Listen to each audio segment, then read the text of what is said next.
Vivemos num mundo cheio de problemas e tragédias. Pode parecer que não há saída para os seus problemas, mas Deus tem um plano maravilhoso para nos libertar da realidade deste mundo mau.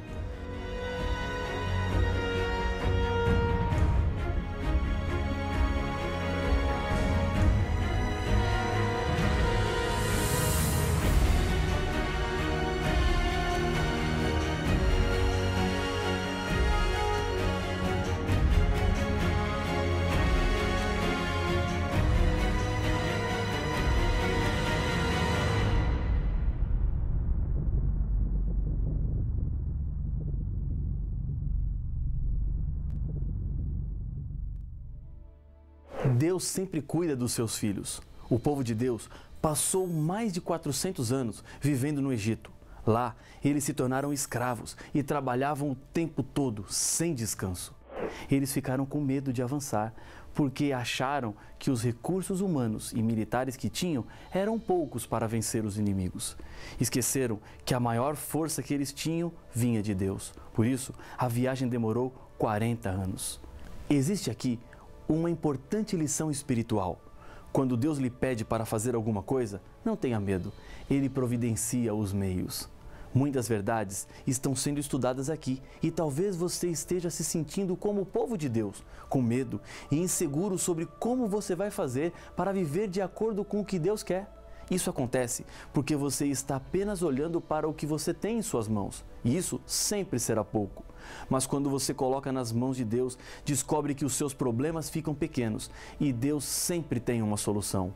Nesses 40 anos que o povo de Deus andou pelo deserto como consequência da dúvida, Deus lhes pediu para construírem um santuário no deserto.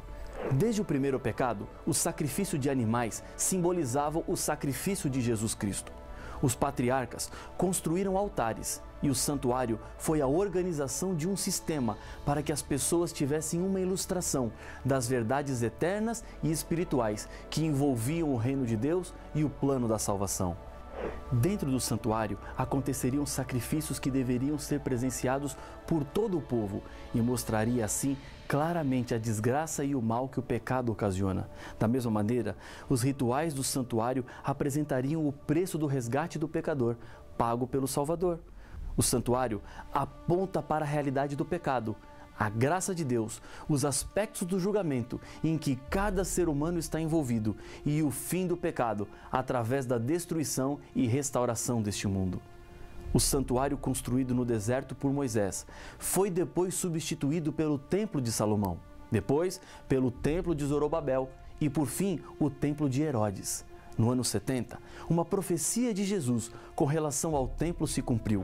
Em conversa com seus discípulos, em redor do templo, Jesus lhes disse: Tendo Jesus saído do templo, ia se retirando, quando se aproximaram dele e os seus discípulos para lhe mostrar as construções do templo. Ele, porém, lhes disse: Não vedes tudo isso? Em verdade vos digo que não ficará aqui pedra sobre pedra que não seja derribada. Mateus capítulo 24, versos 1 e 2. Na época do general Tito Vespasiano, o templo foi destruído e até hoje não mais reconstruído. O Apocalipse nos apresenta o templo celestial, do qual o templo que estava construído sobre a terra era apenas uma figura, uma ilustração de algo muito maior. Entender melhor o funcionamento do santuário e todos os cerimoniais nos dá uma compreensão mais profunda do plano da salvação e do fim do mal.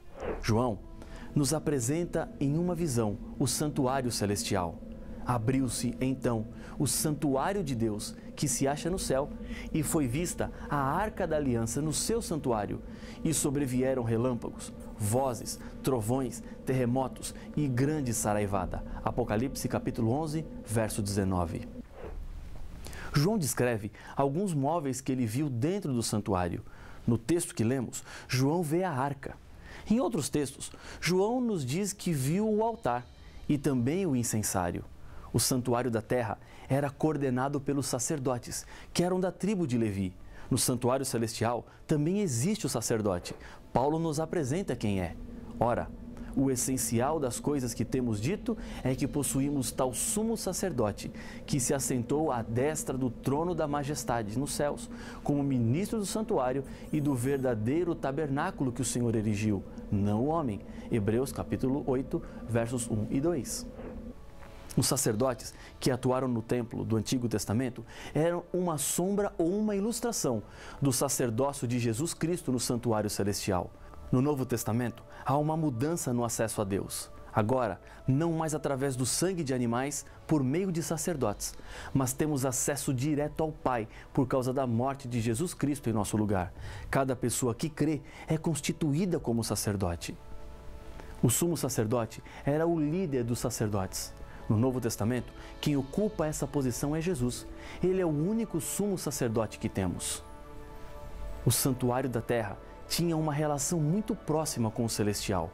Quando Deus mandou construir o santuário, disse a Moisés: "E me farão um santuário, para que eu possa habitar no meio deles, segundo tudo o que eu te mostrar, para modelo do tabernáculo e para modelo de todos os seus móveis, assim mesmo fareis." Êxodo 25, versos 8 e 9.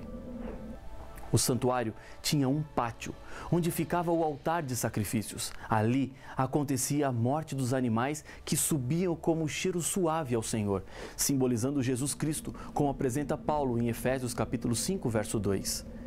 "E andai em amor, como também Cristo nos amou e se entregou a si mesmo por nós, como oferta e sacrifício a Deus em aroma suave." No pátio também estava a bacia, que era para lavar. A água que estava dentro da bacia representa o Espírito Santo, a Palavra de Deus, e também o batismo. Isso é o que a própria Bíblia nos diz em João capítulo 7, versos 37 e 39, João capítulo 13, verso 10 e capítulo 3, verso 5. No pátio estava a tenda, que era o santuário propriamente dito. Dentro da tenda existiam 2 compartimentos. O primeiro era chamado de santo. Ao entrar, na direita, estava a mesa dos pães. Eram 12 pães, feitos de flor de farinha, representando a Jesus, que é o pão da vida. Do lado esquerdo estava o candelabro de ouro, que tinha 7 lâmpadas acesas, o tempo todo. O profeta João viu o candelabro do céu. Voltei-me para ver quem falava comigo, e voltado vi 7 candeeiros de ouro. Apocalipse capítulo 1, verso 12. Jesus estava no meio dos candeeiros. Jesus é a luz que ilumina o mundo. O pecado trouxe trevas para os seres humanos. Sem Deus, não sabemos o que fazer e nem para onde ir. Precisamos de ajuda e Jesus é aquele que mostra o caminho e a direção segura. Diante do véu que fazia a separação para o segundo compartimento do santuário, estava o altar de incenso. João viu no Apocalipse um altar de ouro diante do trono de Deus no céu e diz que muito incenso subia com as orações dos santos. O incenso são as orações dos santos que chegam até o Senhor. Nessa ilustração, Deus está dizendo que não existe nenhuma oração que Ele não ouça. Deus sabe do que precisamos. Ele conhece as nossas lutas e as nossas dores. Ele sabe o motivo do nosso choro e sempre estende a mão, pronta para nos ajudar. O segundo compartimento do santuário era chamado de Santíssimo. Era o lugar mais sagrado do templo. Ali estava a arca que João viu. Sobre a tampa da arca era visível a presença de Deus, o que chamamos de Shekinah. Nos compartimentos, o acesso era limitado. No lugar santíssimo, o sumo sacerdote só entrava uma vez por ano, chamado pelos judeus de Yom Kippur, que significa literalmente Dia do Juízo. Já no pátio, entravam todos os pecadores arrependidos. Alguns serviços aconteciam diariamente no santuário. Acompanhe a leitura de Números capítulo 28, versos 3 e 4. Dir-lhes-ás: esta é a oferta queimada que ofereceis ao Senhor, dia após dia. 2 cordeiros de 1 ano, sem defeito, em contínuo holocausto. 1 cordeiro oferecerás pela manhã, e o outro ao crepúsculo da tarde. 2 vezes por dia acontecia o sacrifício contínuo, devido aos pecados que são cometidos sem que a pessoa saiba que cometeu, o que a Bíblia chama de pecado por ignorância. Outro ritual dentro do santuário era o da expiação. Acontecia apenas uma vez por ano, quando o santuário, que durante o ano todo recebeu o pecado de todos os pecadores arrependidos, agora era purificado. Cada serviço é uma revelação em símbolo do grande amor de Deus. Paulo, em Efésios, nos fala sobre o tamanho do amor de Deus. Acompanhe a leitura. A fim de poder compreender com todos os santos qual é a largura e o comprimento e a altura e a profundidade e conhecer o amor de Cristo, que excede todo entendimento, para que sejais tomado de toda a plenitude de Deus. Efésios capítulo 3, versos 18 e 19. Na verdade, achamos que conhecemos o amor de Deus, quando na verdade o conhecimento que temos é muito pequeno. Colombo descobriu a América, mas ele não sabia muito sobre o continente que ele descobriu. Morreu sem conhecer os grandes lagos, rios, bosques e vales. Assim também nós descobrimos o amor de Deus que nos alcança para resgatar, mas saiba que esse amor tem altura, largura e profundidade que não conhecemos. Esse amor é como um imenso oceano e é necessário imergir nele para que conheçamos um pouco mais do que ele representa, sem conhecer tudo o que havia descoberto. O santuário apresenta 6 passos fundamentais para a salvação que aparecem nitidamente em cada símbolo representado. Primeiro, na porta do pátio é reconhecida a necessidade de salvação do ser humano. Segundo, no altar dos holocaustos é colocada sobre o pecador a justiça de Cristo que o torna justo, sem que ele seja necessariamente justo.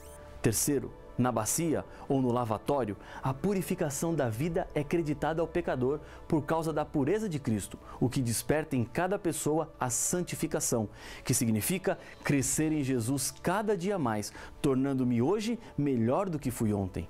Quarto, no altar de incenso, Jesus está sempre em intercessão por nós. Quinto, no candelabro de ouro, o Espírito Santo está hoje atuando em prol da igreja, trazendo a luz que vem de Jesus e da sua palavra. Sexto, na Arca da Aliança, dentro dela, encontram-se harmoniosamente a justiça e a misericórdia de Cristo. Todos os sacrifícios do Antigo Testamento apontam para Jesus. Em Hebreus capítulo 9, versos 9, 13 e 14, encontramos o seguinte: isto é uma parábola para a época presente. E segundo esta, se oferecem tantos dons como sacrifícios, embora estes, no tocante à consciência, sejam ineficazes para aperfeiçoar aquele que presta culto.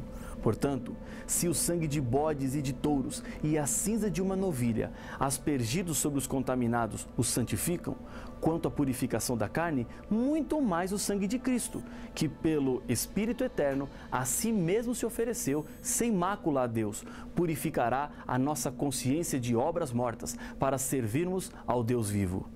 O grande pintor francês Jean-Léonel Gérôme fez um quadro da crucifixão de Jesus que é uma verdadeira obra-prima. Nela não aparece a cruz de Cristo, mas sua sombra projetada no chão.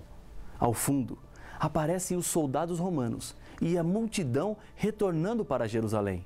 Mas a sombra da cruz faz do quadro magnífico. A sombra da cruz de Jesus projeta-se através dos séculos e chega até os nossos dias e exerce uma poderosa influência na história do povo de Deus. Mas talvez você esteja se perguntando: matar animais? Isso não é muito violento? O sistema de sacrifícios do Antigo Testamento ensinava ao povo o caráter terrível do pecado e apresenta Jesus como o único caminho que pode libertar os seres humanos da culpa. O pecado é uma ofensa moral contra Deus e apenas o sangue de Jesus pode apagar os pecados e libertar o ser humano da sua culpa. Hebreus capítulo 8, verso 6, apresenta a realidade do ministério de Jesus. Agora, com efeito, obteve Jesus ministério tanto mais excelente, quanto é ele também mediador de superior aliança, instituída com base em superiores promessas. Jesus é o único e suficiente mediador entre Deus e os homens. Um mediador intercede por ambas as partes. Jesus intercede por nós diante de Deus, oferecendo os méritos de seu sangue e implorando o perdão dos nossos pecados, dos quais nos arrependemos quando aceitamos a Jesus. Também intercede da parte de Deus em nossa consciência, para que nos convertamos e a nossa vida seja de acordo com a vontade de Deus, obedecendo assim aos seus mandamentos. Jesus entregou-se a si mesmo para que tivéssemos salvação. Porque Cristo não entrou em santuário feito por mãos, figura do verdadeiro, porém no mesmo céu, para comparecer agora por nós diante de Deus. Hebreus, capítulo 9 e o verso 24. Em uma vila na Escócia, viveu um médico que ficou conhecido pela sua bondade. Após a sua morte, ao examinarem os seus livros, encontraram muitas contas marcadas com tinta vermelha, com as seguintes palavras: cancelada, pobre demais para pagar. A esposa, que pensava diferente dele, disse: estas contas devem ser cobradas, e levou assim o assunto até o tribunal. O juiz lhe perguntou: isto que está escrito em vermelho é a letra do seu marido mesmo? Sim, respondeu a viúva. Então, não existe tribunal no mundo que possa exigir o pagamento dessas contas, uma vez que o seu marido escreveu canceladas. A todo instante, Cristo está intercedendo por nós no santuário celestial, cancelando a dívida dos pecados pelos quais nos arrependemos, tendo-o aceitado como Salvador e Mediador. Ele pode fazer isso porque pagou o preço pelo resgate dos seres humanos. Há uma mensagem a ser proclamada nesses últimos dias da história do mundo. Essa mensagem está no Apocalipse. Vi outro anjo voando pelo meio do céu, tendo o evangelho eterno, para pregar aos que se assentam sobre a terra, e a cada nação, e tribo, e língua, e povo, dizendo em grande voz: temei a Deus e dai-lhe glória, pois é chegada a hora do seu juízo, e adorai aquele que fez o céu, e a terra, e o mar, e as fontes das águas. Apocalipse 14, versos 6 e 7. Existem 3 fases do juízo de Deus. Uma acontece enquanto Jesus é o nosso advogado. Ele intercede enquanto é investigada a conduta de cada um dos seus filhos. Ele oferece perdão, restauração e paz. A primeira fase ocorre enquanto Jesus é o nosso advogado. Ele intercede enquanto é investigada a conduta de cada um dos seus filhos. Ele oferece perdão, restauração e paz. A segunda fase acontece quando a porta da salvação se fechar e o Senhor virá para levar ao céu o seu povo fiel. E no céu acontecerá a análise do julgamento de Deus, um tempo de comprovação para os santos de que Deus foi justo. A terceira acontece com a destruição final dos ímpios. Esse é o fim de todo o mal e do pecado. Nunca mais haverá morte, nunca mais haverá divórcio. Deus não quer que você seja considerado culpado e nem condenado. Ele quer te ver salvo. Mas para isso acontecer, uma decisão precisa ser tomada. Não deixe para amanhã, pois o amanhã não existe. Já ouvi algumas vezes pessoas dizerem assim: não me entreguei a Jesus ainda, porque não chegou a minha hora. Deixa eu lhe dizer uma coisa. Deus não chama ninguém com hora e dia marcados. Ele chama a todos agora. Não é preciso esperar nada. Basta apenas você aceitar viver de acordo com a vontade dele. Outros dizem assim: existe tempo para tudo e o dia da minha entrega ainda não chegou. É verdade que a Bíblia fala de tempo para tudo, mas quando o assunto é a salvação, o tempo certo é agora. Preste bem atenção no convite que eu vou lhe fazer. Você quer receber de Deus a salvação? Está disposto a viver de acordo com a vontade de Deus?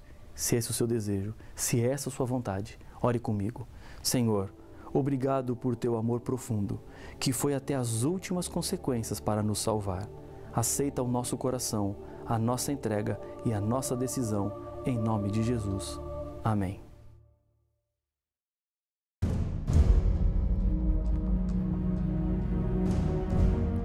Um dia, no céu, Lúcifer disse que Deus estava errado e ele estava certo.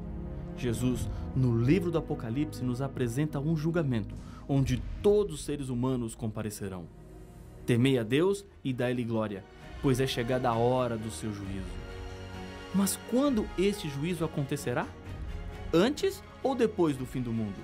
Não perca as respostas para estas perguntas no próximo episódio de Apocalipse, o fim revelado.